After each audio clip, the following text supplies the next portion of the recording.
राजसाहेब ठाकरे यांची एक सभा झाली। राजसाहेब ठाकरे हे मोठे नेते आहेत, अभ्यासू नेते आहेत आणि मुद्देसूद बोलतात आणि त्यांच्या माध्यमातून जी काय माहिती समोर येते त्याच्यावर लोक विचार करतात असा आतापर्यंत अनुभव आहे। पण कालच्या झालेल्या ज्या सभेनंतर मुळात अशा पद्धतीच्या सभा, अशा पद्धतीचे वोट चोरीचे आरोप हे लोकसभेच्या नंतर का झाले नाही हा फार मोठा प्रश्न आहे। कारण का ज्या पद्धतीने लोकसभेमध्ये एका मतदारसंघामध्ये लाख दीड लाख मतदान झालं आणि उर्वरित त्याच्यामध्ये मतदानच झालं नाही आणि काँग्रेसचे आणि महाविकास आघाडीचे उमेदवार जिंकून आले, तेव्हा वोट चोरीचे, वोट जिहादचे कोणीच आरोप केले नाही। जेव्हा हिंदू मंदिरांच्या बाहेर हिरवे झेंडे फडकवले गेले, पाकिस्तान जिंदाबाद म्हटलं गेलं, तेव्हा कोणीच त्याच्यावर आक्षेप घेतला नाही आणि किंवा सभाही घेतली नाही। आता जेव्हा हिंदुत्व विचाराचं सरकार येण्यासाठी महाराष्ट्रातल्या हिंदू समाजाने जे काही लोकसभेच्या नंतर हिरवा गुलाल उधळला गेला त्याचा उत्तर अगर भगवा गुलालाने अगर दिलं तेव्हाच आता वोट चोरीचे आरोप व्हायला लागलेले आहे। असो, पण हेही मला वाटतं की राजसाहेबांच्या बरोबरचे आजकाल ज्यांच्या मांडीला मांडी लावून ते बसतात संगतचा असर असू शकतो। कारण का उद्धवजी आणि त्यांचा मुलगा आदित्य ठाकरे यांच्या मेंदूची साईज केवढी आहे हे आता महाराष्ट्राला चांगल्या पद्धतीने माहिती आहे। 1-2 दिवसा अगोदर आदित्य ठाकरेंनी दिल्लीच्या ट्रान्सपोर्ट डिपार्टमेंटचे फोटो छापून ट्विट केलं होतं, म्हणजे हे त्यांच्या मेंदूची साईज।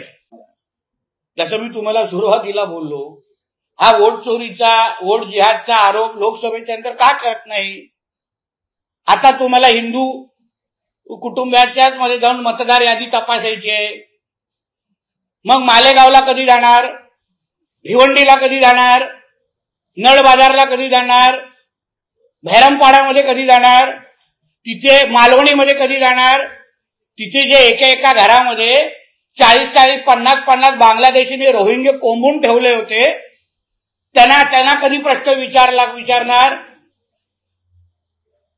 नल बाजारमध्ये जाऊन विचारा, एका घरामध्ये 30-30, 40 कसे राहतात त्याच्याबद्दल कधीतरी विचारलं पाहिजे।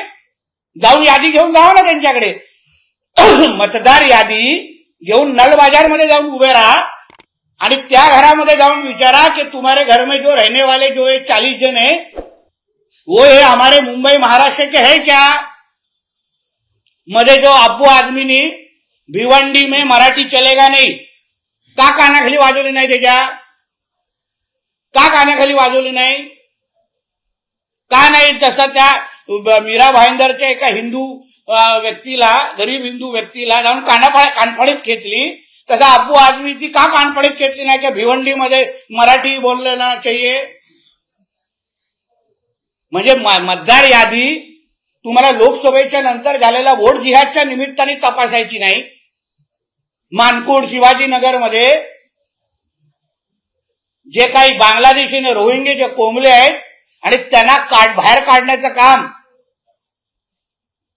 आमच्या देवेंद्र फडणवीस साहेबांच्या आणि आमच्या अमित शाह साहेबांच्या खात्याने केलेला आहे। असंख्य बांगलादेशी आणि रोहिंग्यांना जे चुकीचे आधार कार्ड घेऊन मतदान करायचे त्यांना बाहेर काढण्याचं काम आमच्या सरकारने केलेलं आहे। तुमच्यासारखे नुसतं हिंदूंना टार्गेट करत बसत नाही। किरीट सोमयाजींनी काढलेली माहिती कधी वाचली आहे? मालेगावमध्ये काय धिंगाणा चालू आहे ते काय आमच्या मुंबई महाराष्ट्रातले आहेत? ते सोडा, कधी भिवंडी आणि इथल्या घोडबंदर रोडच्या पुढे जाऊन पलगाम नावाच्या गावाकडे जावा, पलगाम बघा त्याच्यामध्ये काय चाललंय, किती राहतात, त्यांना मतदार यादी घेऊन जावा, त्यांच्या घराघरात जावा, मोहल्ल्यामध्ये जावा आणि विचारा मोहल्ल्यामध्ये तुम इधर का है की तुम्हारा पाकिस्तान के रहता है तुम इधर? विचारा, यादीमध्ये त्यांची नावं आहेत का? आहे का हिंमत? नुसतं हिंदूंना नुसतं त्या महाविकास आघाडीच्या नादात लागून टार्गेट अगर कोण करत असेल तर हे हिंदुत्व विचाराचं सरकार आहे राज्यात आणि देशात. हाच आवाज, हाच हीच सभा, हेच प्रश्नचिन्ह अगर लोकसभेच्या नंतर अगर उचलले असते ना, विचारले असते, तर बाळासाहेबांना अजून मनाला शांती मिळाली असती. सगळे मतदार याद्या पहिले मोहल्ल्यांची पहिली नीट करा. जिथे जिथे वैरामपाडा, नलबजार, इथे मालवणी, मग भिवंडी, मग मालेगाव, त्या पहिल्या मोहल्ल्यांमध्ये जाऊन पहिल्या याद्या त्यांच्या तपासा. मग आमच्या हिंदूंच्या घराघरामध्ये जावा. वोट जिहाद तिथून सुरू होतं. किती लोक एका एका यादीवर अब्दुल शेख, शेख अब्दुल, अब्दुल अब्दुल किती टाकलेत बघा. अब्दुल का पहिला बाप, दूसरा बाप, तीसरा बाप, चौथा बाप, पांचवा बाप, छठा बाप, सातवा, 8, 19, 9, 10, 11, 12, 13, 14, 15. To be continued. काय बोल